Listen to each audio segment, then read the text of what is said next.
అధికారంలో లేనప్పుడు గుర్తింపును నేతలు కోరుకుంటారు. ఈసారి అధికారంలోకి వస్తే ఖచ్చితంగా మంత్రి పదవి దక్కుతుందని భావిస్తారు.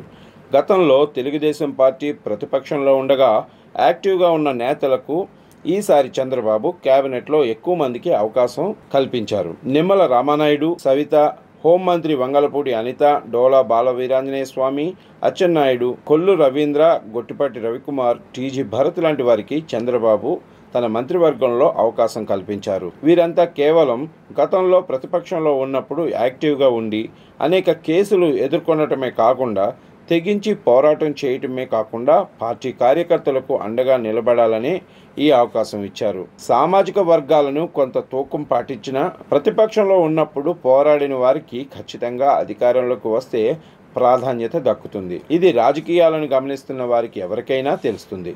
కానీ వైసీపీలో మాత్రం నేతలు అలా యాక్టివ్గా ఉండేందుకు ఎవరూ ప్రయత్నించటం లేదు. అధికారంలోకి వచ్చినా తమకు మంత్రి పదవి అవసరం లేదన్న భావనలో ఉన్నట్లుంది. కొందరు కావాలని యాక్టివ్గా ఉంటున్నారు.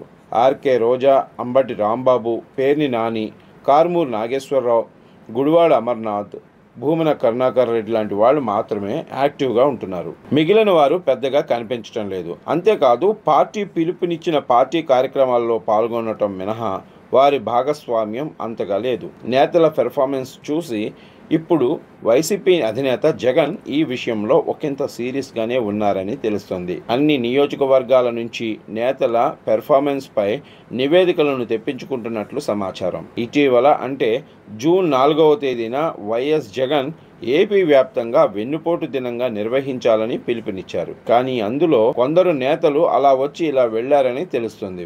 దీంతో మరోసారి వైసీపీ అధికారంలోకి వస్తే ఈసారి కష్టపడిన నేతలకు మాత్రమే కేబినెట్లో స్థానం కల్పించే అవకాశం ఉందన్న ప్రచారం ఊపందుకుంది. అయినా నేతలు మాత్రం కేసులకు భయపడి బయటకు రావటం లేదు. 175 నియోజకవర్గాల్లో కేవలం 20 నుంచి 25 నియోజకవర్గాల్లోనే నేతలు యాక్టివ్గా ఉన్నట్లు వైసీపీ అధినేత జగన్కు అందిన నివేదికల్లో తేలిందని తెలుస్తోంది. ఈ నివేదికలను చూసిన జగన్ ఒకంత ఆశ్చర్యం వ్యక్తం చేశారట.